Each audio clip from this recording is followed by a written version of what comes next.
ગુજરાતમાં દારૂના મુદ્દે ચાલી રહેલી રાજનીતિમાં રાહુલ ગાંધીની થઈ છે એન્ટ્રી। સોશિયલ મીડિયા એક્સ પર દારૂના વેચાણ અંગે તેઓએ પોસ્ટ કરી છે। જન આક્રોશ યાત્રામાં દારૂ અને ગુનાખોરી પર મહિલા અવાજ ઉઠાવી રહી છે। યુવાઓનું ભવિષ્ય દારૂ અને ગુનાની દુનિયામાં ધકેલાઈ રહ્યું છે। ગાંધી સરદારની ભૂમિ પર ડ્રગ્સ અને અપરાધનું દૂષણ છે। અપરાધીઓને સત્તાનું સંરક્ષણ મળી રહ્યું છે। ગુજરાત પૂછે છે કે રાજ્યના ગદ્દારોને કેમ બચાવવામાં આવે છે। ગુજરાતના ખેડૂતોને ખેતી અતિવૃષ્ટિ અને પૂરથી બરબાદ થઈ ગયા છે। ખેડૂતોની દેવા માફી ક્યારે થશે? ડ્રગ્સનો કારોબાર ક્યારે અટકશે?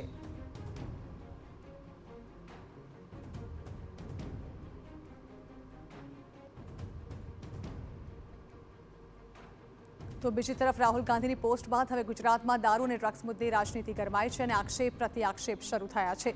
કોંગ્રેસ પ્રવક્તા પવન ખેરાએ કહ્યું કે ચેરાપુંજીમાં જેટલો વરસાદ નથી થતો તેટલી ગુજરાતમાં દારૂની રેલમછેલ થાય છે।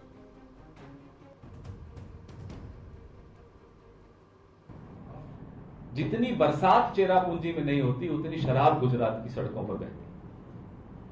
तो ये मुद्दा महत्वपूर्ण है। पीढ़ियां बर्बाद हो रही हैं, ना केवल शराब, ड्रग्स बहुत बड़ा मुद्दा है।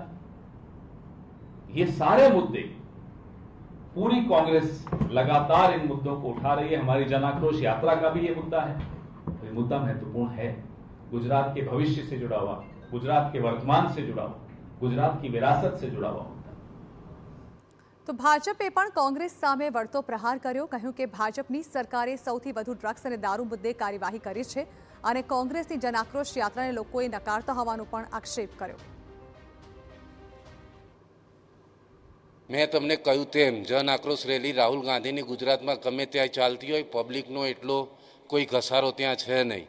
આ ખોટી વાતો તેઓ ફેલાવે છે કે દારૂને, બાકી ભારતીય જનતા પાર્ટીના જ શાસનમાં આપણે સૌને ખબર છે કરોડો રૂપિયાનો વિદેશી દારૂ હોય, દેશી દારૂ હોય કે ડ્રગ્સ પણ ભારતીય જનતા પાર્ટીના શાસનમાં જ પકડાય છે।